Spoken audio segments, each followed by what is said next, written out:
Hi everyone, मैं सदानंद कुमार। बहुत सारे स्टूडेंट के रिक्वेस्ट आ रहा है कि सर आप किसी क्वेश्चन का आंसर फॉर्मेट हम लोगों के साथ डिस्कस करें। तो चलिए आज हम लोग चंपारण सत्याग्रह को मैंने कैसे लिखा था वो मैं नोट शेयर कर रहा हूँ। बहुत लोग जो होंगे वो चंपारण सत्याग्रह को इस बार के लिए प्रिपेयर नहीं कर रहे होंगे, क्योंकि 66 में यहाँ से क्वेश्चन पूछा गया है कि ये वाटर शेड मूवमेंट था। सेम क्वेश्चन वही था जो 64 में पूछा गया है। लेकिन आप एक चीज़ ध्यान रखें, प्रीवियस ईयर क्वेश्चन को देखेंगे तो जो चंपारण सत्याग्रह है लगातार 63rd में और 64 दोनों साल पूछ दिया है। तो ये भी कुछ प्रोबेबिलिटी है कि 66 में पूछा गया तो 67 में भी पूछा जा सकता है। चलिए सबसे पहले आप इसका इंट्रोडक्शन लिखेंगे। तो कुछ चीज़ें मैंने रविंद्रनाथ टैगोर का कोट लिखा है कि Champaran we are the Mohandas become the Mahatma. Champaran आने से पहले जो महात्मा गांधी का नाम मोहनदास था, लेकिन यहाँ पे उन्होंने महात्मा नाम से जाने जाने लगे। तो ये कोट आप लिख सकते हैं, शुरू में भी लिख सकते हैं, एंड में भी लिख सकते हैं। देखिए मैं शुरू में बता दूं कि जो लिखा हुआ यहाँ पे है वो इंग्लिश है, और मैं कोशिश करूँगा हिंदी में समझाने के लिए, ताकि इंग्लिश और हिंदी दोनों मीडियम वाले स्टूडेंट के लिए अच्छा हो, ये वीडियो हेल्पफुल हो जाए। कि बाद में बहुत सारे लोग के कंप्लेन आते हैं कि सर आप हिंदी में भी बनाइए। देखिए मेरी भी कुछ लिमिटेशन है, तो आप प्लीज़ इसको समझें। मैं सारी चीज़ें हिंदी में बोल दूंगा ताकि आप चाहे तो आप लिख भी सकते हैं, नोट्स भी बना सकते हैं, या फिर आपने पहले से नोट्स बना लिए तो उसमें आप ऐड कर लें। तो देखिए यहाँ पे क्या है कि चंपारण सत्याग्रह जो है पहला सबन्याय अवज्ञा आंदोलन था, जो कि महात्मा गांधी द्वारा लीड किया गया था। साथ में ये इंडिया का पहला जो किसान मूवमेंट भी था, किसान आंदोलन भी था, जिन्होंने पूरे भारत को नेशन वाइड अट्रैक्ट किया लोगों को कि आप आइए ब्रिटिश के अगेंस्ट में आप सत्याग्रह को एज हथियार आप यूज करके ब्रिटिश के अगेंस्ट लड़े। उसके अलावा देखिए ये छोटा सा मैंने इंट्रोडक्शन दे दिया। उसके अलावा जाइए, चलिए आपका क्वेश्चन में पूछा गया हो या नहीं पूछा गया। अगर आपसे सीधे कॉज पूछा गया तो आप थोड़ा डिटेल में लिखें। अगर नहीं पूछा गया है तो आप ये भी ऐसे बना सकते हैं कि कॉजेज हो गया, इसको ब्रैकेट में कर दे, और ये अलग अलग जो 4-5 जो कॉजेज है आप इसको ऐसे लिख दे, हाफ पेज में हो जाएंगे आपके, और सामने वाले एग्जामिनर को भी पता चल जाएगा कि हाँ आपके पास कंटेंट है। तो देखिए कॉजेज क्या क्या थे। एक तो आपका है कि जो यूरोपियन है वो किसान को फोर्स कर रहे थे कि आप 20 कट्ठा में से 3 कट्ठा पे आप नील उगाइए। तो ये तो पहला कॉज है। दूसरा चीज़ है कि जो आपका जो किसान है वो नील को कंज्यूम नहीं कर सकता ना, इसलिए उनको ब्रिटिश को बेचना पड़ता था काफ़ी चीप प्राइस पे, और अगर वो उगाने में फेल हो जाते थे उनके ऊपर अच्छा खासा फाइन लग जाता था। तो ये भी रीजन था। उसके अलावा जब 19th सेंचुरी आप देखें तो वहाँ पे जर्मन सिंथेटिक डाई आ गया था। तो जब जर्मन सिंथेटिक डाई आ गया तो वो सस्ता भी था, इसलिए नील की डिमांड जो है वो कम हो गई। तो जो यूरोपियन है वो इलीगल ड्यूज लेने लगे कि हाँ आपके पास इतना बकाया है, और हाई रेंट लेंगे कि आप इतना पैसा दीजिएगा ना आपको छोड़ देंगे, आपसे हम खेती नहीं करवाएंगे। तो ये भी एक कारण था। साथ में आप देखिए तो जो इंडिगो कल्टीवेशन होता है, जो नील की खेती होती है, उससे जो लैंड होता है वो बंजर हो जाती थी। साथ में आप देखें तो जो किसान थे उनको कभी कभी फोर्सफुली भी काफ़ी कम वेज पे काम करना पड़ता है, काफ़ी कम पैसे पे काम करना पड़ता था। और साथ में जब फर्स्ट वर्ल्ड वॉर आया तो वहाँ पे जो जर्मन डाई जो मिल रहे थे वो काफ़ी शॉर्ट हो गया, मतलब कमी आ गई उनकी। तो जिसके कारण जो इंडिगो की नील की खेती थी उसकी डिमांड भी बढ़ने लगे, और साथ में जो अगर नील का डिमांड अगर बढ़ने लगेगा तो फिर से जो ये दमनकारी जो ब्रिटिश की नीतियाँ थी वो फिर से शुरू हो गई। चलिए आपको नील की खेती करनी ही पड़ेगी, मजबूरी है आपकी, नहीं तो हम ये करेंगे। ये सारी चीज़ होती रही, और ये तब तक होती रही जब राजकुमार शुक्ला सर थे, उन्होंने गांधी जी को इनवाइट किया। कब इनवाइट किया तो उन्होंने, जो लखनऊ सेशन हुआ था कांग्रेस का कब 1916 में, वहीं पे राजकुमार शुक्ला थे। उन्होंने गांधी जी को इनवाइट किया था कि सर आइए, यहाँ पे किसानों की हालत बहुत ख़राब है चंपारण में। तो देखिए 10 अप्रैल 1917 को गांधी जी मुजफ्फरपुर पहुंच गए, इसको उनके इनविटेशन पे। और जो क्या क्या चीज़ें हो रही हैं वहाँ के कमीशन को उन्होंने पता लगाने की कोशिश किया, लेकिन कमीशन उनके साथ कोऑपरेट नहीं किया, उन्होंने बोला कि आप जाइए। देखिए ये सारा चीज़ कहानी आप तभी लिखेंगे जब आपको चंपारण सत्याग्रह का कोर्सेस पूछा जाएगा क्या क्या हुआ था। अगर आपको ये चीज़ें नहीं पूछी जा रही तो आप इसको थोड़ा स्किप भी कर सकते हैं, या फिर शॉर्ट में लिख के निकल सकते हैं।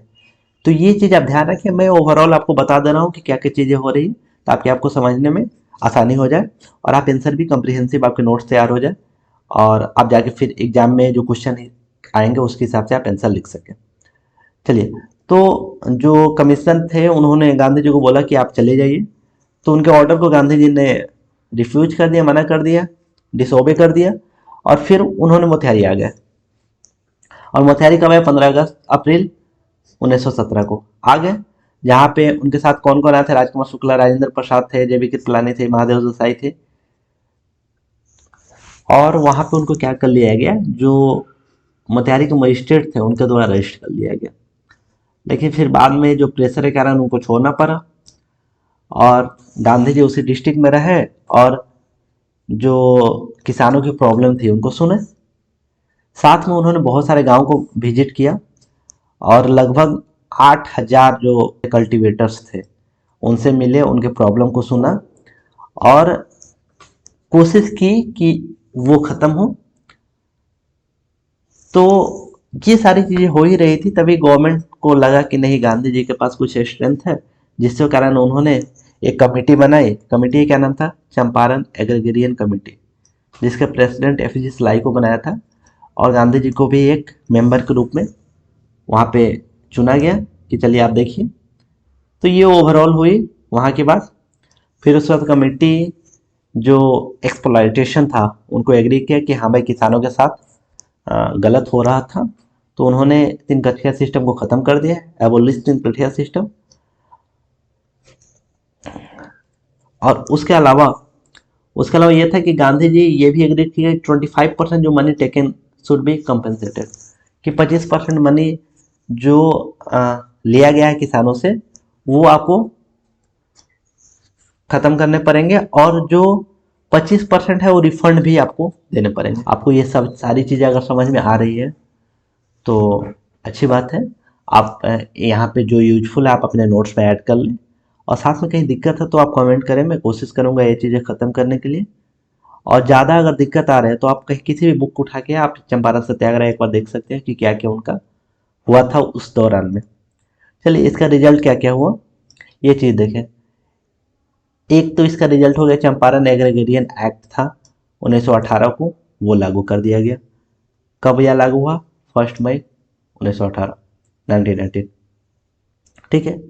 उसके अलावा सेकेंड जो रिजल्ट था कि 1/4 ऑफ अप्लीकेबल टैक्सेस, जो टैक्स लग रहे थे उसके 1/4 वो ख़त्म कर दिए गए, और जो 25% जो टैक्स था उसको रिफंड कर दिए गए। चलिए, थर्ड में देखेंगे तो जो 3 कट्ठा सिस्टम था कि 3 कट्ठा पे आपको नील की खेती करना पड़ेगी 20 कट्ठा में से, ये चीज़ें ख़त्म हो गई। उसके अलावा क्या हुआ कि बिहार में कुछ लीडर लीडर इमर्ज हुए इस मूवमेंट से। कौन कौन से? राजेंद्र प्रसाद, जेबी कृपलानी, अनुग्रह नारायण, ब्रज किशोर प्रसाद, और ये सब आगे चल के अलग अलग नेशनल मूवमेंट में भाग लिया। चलिए, 64th में या 66 में क्वेश्चन में ये टर्निंग पॉइंट कैसे था, तो इसके लिए आप कुछ पॉइंट लिख लें, आप एग्जाम में डायरेक्टली लिख सकते हैं। एक तो पहले गांधी जी बहुत बड़े लीडर नहीं थे, उनको मास लीडर के रूप में पहचान मिली, जो आगे फ्रीडम मूवमेंट में काफ़ी बड़ा रोल, आपको पता है कि जो नॉन कॉपरेशन मूवमेंट हुआ था, या फिर सिविल डिसोबेंट करे, या फिर क्विट इंडिया करे। नॉन कॉपरेशन मतलब असहयोग आंदोलन हुआ, सिविल जो डिसोबियंट हुआ, सब नया अवज्ञा आंदोलन हुआ, क्विट इंडिया मतलब भारत छोड़ो आंदोलन। ये सारे आंदोलन उन्होंने किया था, और उन्होंने हिंदू मुस्लिम को यूनाइट करने की भी कोशिश किया। तो ये सारी चीज़, और चंपारण सत्याग्रह नहीं होती तो बहुत बड़े लीडर नहीं बनते, और शायद देश को आज़ादी मिलने में भी दिक्कत होती। तो ये एक पॉइंट हो गया। दूसरा पॉइंट आप देखिए कि जो किसानों की प्रॉब्लम थी वो एक बड़े प्लेटफॉर्म पे पहला बार आया था। पहले छोटे छोटे आते थे कि हाँ यहाँ पे हो गया, यहाँ पे हो गया, लेकिन इतना बड़ा प्लेटफॉर्म पे ये सिर्फ पहला बार आया था। उसके अलावा उसके बाद जो भी किसानों का प्रॉब्लम हुआ उसको बड़े बड़े लीडर ने सपोर्ट भी किया। तो ये सेकेंड चीज़ होगी। थर्ड चीज़ आप देखेंगे कि जो चंपारण सत्याग्रह था, ये दूसरे जो किसान आंदोलन थे उनको भी फ्यूल किया, उसमें आग लगाई। जैसे आप देखेंगे खेरा आंदोलन है, अवध है, बारदोली है, ये सारी चीज उनको भी फ्यूल किया था। आप अगला पॉइंट देखेंगे तो कि जो सत्याग्रह और अहिंसा, इसका भारत में पहला बार टेस्ट किया गया था इसी आंदोलन में। इससे पहले गांधी जी ने साउथ अफ्रीका में सत्य अहिंसा का टेस्ट कर चुके थे, लेकिन भारत में यहाँ पे चंपारण सत्याग्रह में पहला बार किया गया था। तो उसी की चीज़ था, आगे चल के भी गांधी जी ने इसको कंटिन्यू रखा, जो कि भारत का आज़ादी में काफ़ी काम आया। उसके अलावा आप देखेंगे कि जो मॉडरेट्स होते थे कांग्रेस में और एक्सट्रीमिस्ट होते थे, नरम दल और गरम दल आप बोलते हैं, तो इनके बीच में झगड़ा होता था, लेकिन गांधी जी इनके बीच में सुलह कराते थे। तो अगर गांधी जी बड़े लीडर नहीं बनते तो फिर सुलह कैसे कराते? तो चंपारण सत्याग्रह उनको नाम और पहचान दिया। साथ में आप देखेंगे कि जो पहले कांग्रेस थी, जो चंपारण सत्याग्रह पहले देखेंगे तो कांग्रेस से मिडिल क्लास पॉलिटिकल पार्टी थे, कि सिर्फ उसमें मिडिल क्लास के लोग ही थे। अब उसके बाद क्या हुआ, मास ऑर्गेनाइजेशन बन गया, काफ़ी बड़ा ऑर्गेनाइजेशन बन गया और हर छोटे बड़े किसान भी उसमें आने लगे। छोटे से लेके गांव से लेके शहर तक हर आदमी उसमें जुड़ने लगे। तो एक मास ऑर्गेनाइजेशन बना। साथ में आप देखेंगे अगला क्या चेंजेस हुई इसके बाद, कि जो लोअर क्लास का पार्टिसिपेशन था, अभी जैसे बना ना कि जो किसान भी या फिर जो मजदूर है वो लोग भी कांग्रेस को पार्टिसिपेट करने लगे। तो इनका पार्टिसिपेशन बढ़ा था नेशनल मूवमेंट में। वो कांग्रेस को पार्टिसिपेट करे या फिर किसी और ऑर्गेनाइजेशन से जुड़े, वो लोग जुड़ने लगे थे ताकि ये नेशनल मूवमेंट काफ़ी बड़ा हो सके। तो इस आंदोलन के बाद जुड़ना शुरू हुआ था। साथ में आप देखेंगे कि जो वेलफेयर वर्क है, चंपारण सत्याग्रह ने कुछ वेलफेयर वर्क भी किया। बहुत जगह स्कूल खुलवाए थे, जैसे भितरवा था, बरहरवा था और मधुबनी था बिहार में। ये 3-4 जगह पे स्कूल भी खुलवाए गए थे उसके बाद से, कि स्टूडेंट भी कुछ पढ़ें और एजुकेटेड होंगे तो ही आगे कुछ कर पाएंगे ना, इसलिए।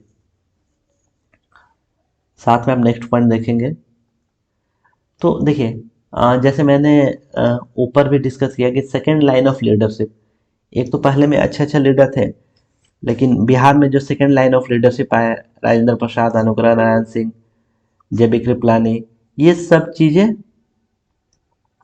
गांधी जी को जो फ्यूचर का मूवमेंट वहाँ पे हेल्प ही नहीं किया, जबकि जब ये लोग नहीं थे तो भी उन्होंने मूवमेंट किया। और कांग्रेस के बड़े लीडर और जो कॉमन पीपुल थे, जो गांव के लोग थे या फिर जो मजदूर थे, जिनको मतलब ऊपर तक पहुंच नहीं थी, इनके बीच में उन्होंने ब्रिज का काम किया कि एक हम जोड़ने का काम करेंगे कि आपको इनसे कांटेक्ट में रखेंगे ताकि आप भी नेशनल मूवमेंट में पार्टिसिपेट कर पाए।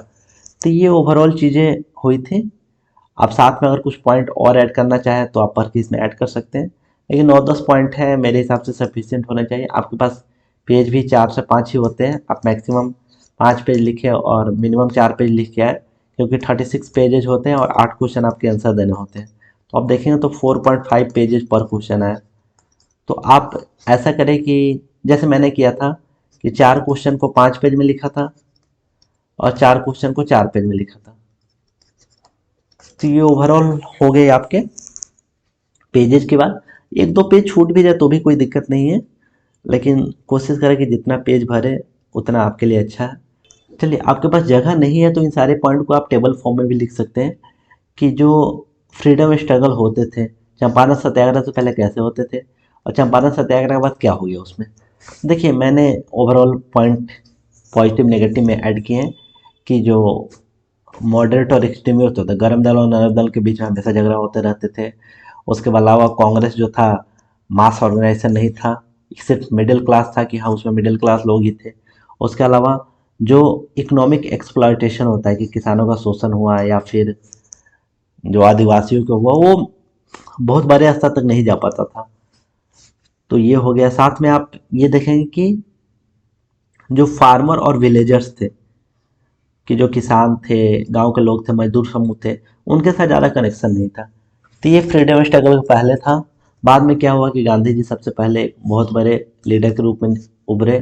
साथ में नॉन वायलेंस सत्याग्रह और सिविल डिसोबियन, अहिंसा सत्याग्रह और सविनय अवज्ञा का यूज होने लगा था। उसके अलावा आप देखेंगे तो किसानों की प्रॉब्लम को सुना जाने लगा था। उसके अलावा ऑल इंडिया किसान सभा ये सभी बना था 1936 में। तो ये सारी चीज़ें हो रही थी। साथ में वेलफेयर वर्क फिर कुछ हुए थे, जैसे मैंने बताया कि स्कूल भी खोले गए थे। तो ये सारी चीज़ थे। उसके अलावा मास मूवमेंट बन गया, कि जो भी आपके मूवमेंट हुए, जैसे सविनय अवज्ञा आंदोलन हुआ या फिर असहयोग आंदोलन हुआ, या फिर क्विट इंडिया मूवमेंट, भारत छोड़ो आंदोलन देखेंगे तो ये इसमें बढ़ चढ़ के लोगों ने हिस्सा लिया था। उसके अलावा एक कैपेबल लीडरशिप मिला है गांधी जी के रूप में, कि जो सारे मूवमेंट को सारे आंदोलन को किए ताकि भारत को जल्दी से जल्दी आज़ादी मिल सके। तो ये ओवरऑल चीज़ें थी चंपारण सत्याग्रह को लेके। साथ में लास्ट में आप एक कंक्लूजन दे और फिर इस टॉपिक को एंड करें। देखिए, तो कंक्लूजन हम लोग ऐसे दे सकते हैं कि गांधी जी ने काफ़ी शांति से इस इशू को रिजर्व कर दिया और सत्याग्रह जैसे हथियार का यूज किया उन्होंने। साथ में जो पहले जो पीजेंट मूवमेंट होते थे, किसान आंदोलन होते थे, जैसे इंडिगो फार्मर स्ट्राइक हुआ था 1860 में और डेक्कन राइट 1875 में हुआ था, उस तरह ये वायलेंट कैरेक्टर नहीं था, शांति से सब कुछ हो गया। और आपको काम से काम निकलवाने से मतलब है, आपका काम होना चाहिए, वो झगड़ा से हो या फिर शांति से हो। उसके अलावा आप लिखे कि ये टर्निंग पॉइंट इतिहास का था और ये आप बोल सकते कि ये काफ़ी स्ट्रॉन्ग बेस दिया आगे जो गांधीयन मूवमेंट हुए अलग अलग, जैसे मैंने बहुत सारे बता दी कि सबने अवज्ञा, असहयोग आंदोलन, भारत छोड़ो आंदोलन, ये सारे हुए, तो इसके लिए उन्होंने स्ट्रॉन्ग बेस दिया। चलिए, एक लेफ्ट मूवमेंट के लीडर थे एएमएस नैम बोद्रीपैड। उनके हिसाब से जो चंपारण आंदोलन था वो के डेवलपमेंट में सहयोग किया था।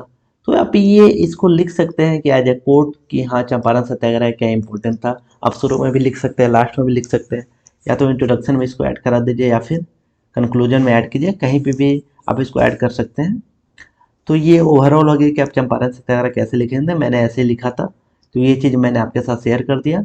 और नोट्स मैं कल टेलीग्राम चैनल पे अपलोड कर दूंगा, आप वहाँ से देख लें।